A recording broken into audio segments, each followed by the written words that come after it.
Hello and welcome to the Paris Fintech Forum Communities Programme. I'm Elliot Gotkin. I'm a journalist and, with Laurent Nisri, co-host of this exclusive video interview series produced with the support of Solaris Bank, Rise and BPI France. My guest today founded his fintech just a few months before the global financial crisis, before the concept of fintech had even been coined. Since then, he's set about fulfilling the company's mission of making moving money affordable, easy and fast. The company is Dwolla, and its executive chairman and founder is Ben Milne. Ben, it's great to see you again. It's been a while since we were on stage together in Paris. I think are you in the great fintech hub of Iowa? Is that right? How are things over there? Yeah, I'm in Des Moines. It is really nice to see you. Thanks for having me. I definitely, I'm sure like many other people, miss Paris and really look forward to being back in person one of these days. Great. Yes, I think those are sentiments we can all share. I think that was the last time I actually was let out the house and on stage at a conference overseas. So the sooner the better. So look, we're talking about Dwolla, which perhaps you can tell us a little bit more about in more details about what you do and what the company's all about. Yeah, of course. Dwolla's had a couple different lives and is really in its second. The first company that we launched, as you mentioned, I want to say the company launched in 2010 was a consumer product. But for all intents and purposes, we shut down the consumer product about 5 years ago and restructured the company and kind of went through a complete shift. I stayed, one of the main investors stayed. My co-founders in that business are basically venture investors, and it sort of took on a second life. The product evolved into a infrastructure company that sells its infrastructure to businesses. So our clients want to program a payment. They want to easily get money from point A to point B. And they do that inside of a bunch of different market verticals for a lot of different reasons. And our job is really to support our clients' innovations. Okay, well, I had a look around your website and I was immediately struck by your focus on inclusion and values like trust, transparency, and other things like that. Is that something that's particularly good for business? And if so, I'm just wondering why more fintech companies don't have those values front and center as well. I can't speak to why other people do what they do, but I can say that I think our focus on inclusion has a lot to do with the internet being a big place. And our clients build software in 18 different market verticals, servicing millions of end users across a myriad of applications. And so if our job is to support their innovations, we need to come at this from the angle, which is we're here to support the innovations and include your ideas and think about ways of helping you be successful. This is a partnership. Our growth is our clients' growth. And we think that it's important to think about including new ideas, even when sometimes they might be a little bit fringe when they begin. And that also includes a wide variety of people all over the world. And I know when we were on stage together a few years ago, I think it might have been 2018, actually, we also talked a lot about financial inclusion, not just including, people from all different walks of life and different ideas, but also, using financial technologies to empower financial inclusion. Did the pandemic help or hinder that objective? I think it accelerated that objective. That it made it clear who could not get access to services, where new digital products needed to be built really quickly. And so I think it helped accelerate it. At least that's my perspective. We saw a bunch of companies get started they needed to distribute money to people in need faster. They needed to be able to get people access to funds faster, not just in the United States, but all over the world. And the last time we were on stage, it was focused on the Mojaloop project from the Bill and Melinda Gates Foundation. And that whole project is about making infrastructure accessible to everyone and even putting it in place where it's not. And in the early days of fintech, getting access to infrastructure or being able to transact through the Fed in the United States was an incredibly hard thing to do. Now you can get it in an API. You don't even need a contract. You just need to know enough about how to program a payment, right? So I feel like the barriers to entry are all coming down, and in many cases are almost eradicated. And I think that we've always cared a lot about that, whether or not that's through initiatives like Mojaloop or with our own product. But the easier you make it for people to build innovations, the more innovations get built, the faster change happens. Right, and you founded the company in 2008, as we discussed. I'm just wondering if impact investment is also kind of all the rage these days. Is kind of having that I don't know, moral compass, let's call it, inherent in the company, at the heart of the company. Has that helped with traction, with revenues, with valuation? Can you give us a sense of the scale of Dwolla these days? I had not thought about those values in that context before. I think it helps the team come at client service and client partnership from a healthy perspective where it's in collaboration. And I do think that collaboration, how do we work together to make something better?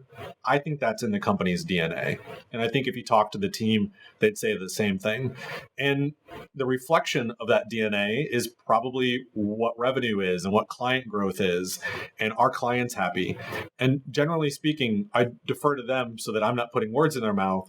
But I think that the market rewards performance and revenue growth and good performing teams. And the market on a global basis is also really good right now for infrastructure companies and fintech. And we think it's a great time to be continuing to build a really strong fintech business.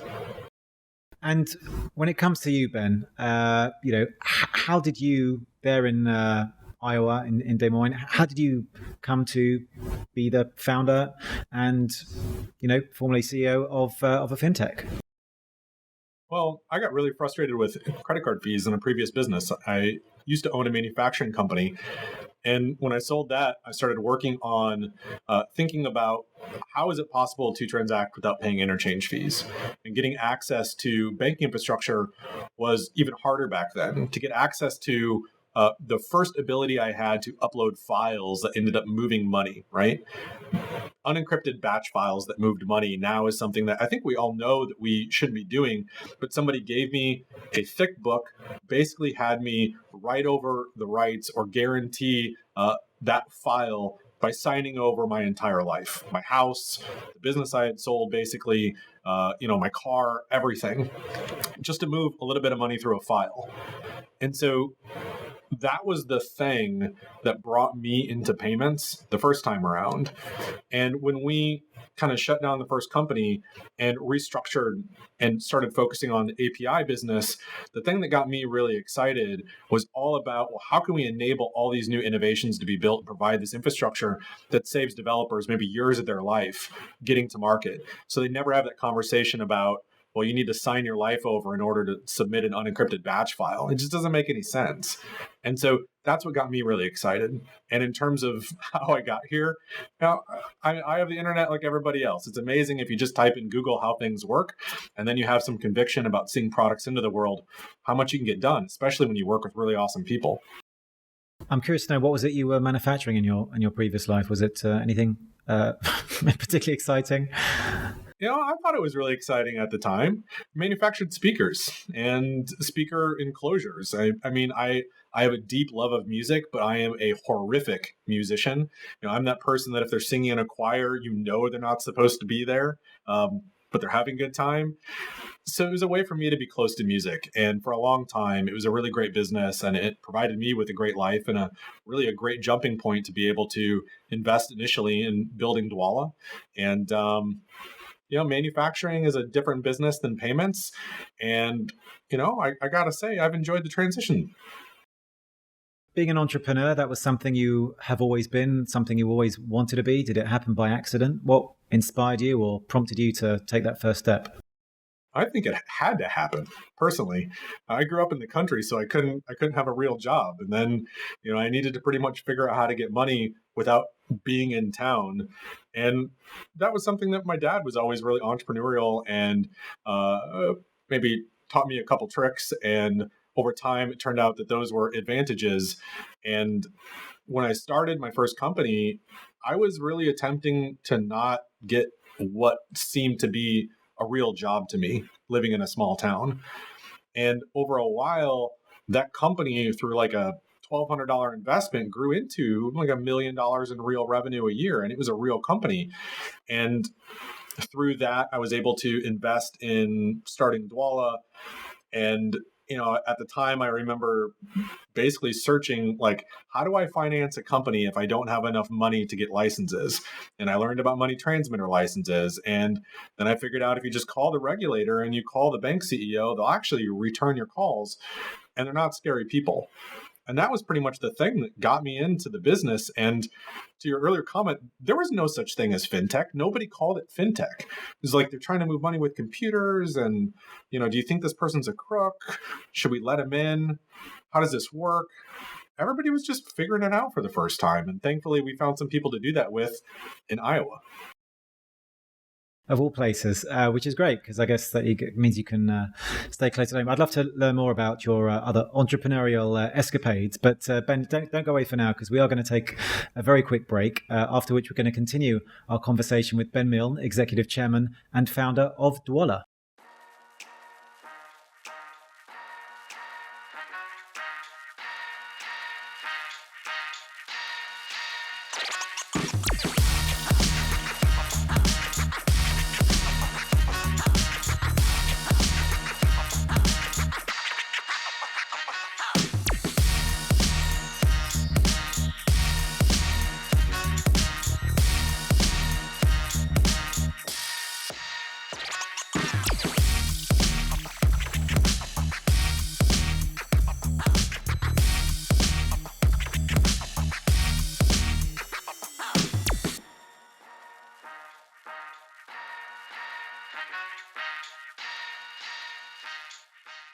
Welcome back, and don't forget, if you're not already a full member of our community, everything you need to join can be found at www.parisfintechforum.com. And now, Ben, I've got a few more questions for you. So let's talk a little bit more generally, if you like, about the fintech ecosystem. I think I asked you just before about whether fintech had kind of done much for financial inclusion, and you talked about it accelerating it. But in general terms, do you think fintech had a good pandemic? Not in the sense of raising huge amounts of money, which of course it has done, or customer acquisition, and in many cases it's also done that. I mean, in terms of fintech's ability to improve people's lives. I want to hope so. I mean, I know many of our clients, the products that they're building are doing things like helping people build a credit history, which obviously becomes a cornerstone for them as they continue to age and honestly need more financial products. And so we've seen innovations like that, and we've seen other things like distributing aid and doing things like that by adopting APIs that you can get to market really quickly so that you can simply help people. And doing it in a world where you can't fly somewhere to go negotiate with a bank. The fintech is almost the one that's built by default to help you get to market. But ironically, I think it's well known at this point that fintechs are doing it in a way that actually benefit the banks. It's driving deposits, it's driving fee revenue, it's driving revenues generally to everybody involved and creating value. And so I think that's been a great evolution, that a lot of the new stuff is not just about like, how do I get the biggest valuation? It's, I just need good technology to do good things for people.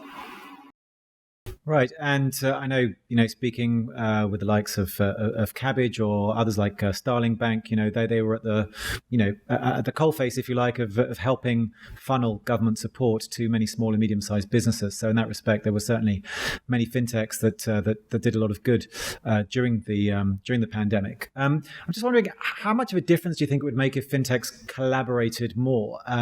Again, we talked last time we spoke a lot about interoperability, and I'm just wondering how much of that you're seeing, and how beneficial that could be both to the fintech ecosystem and to their end users.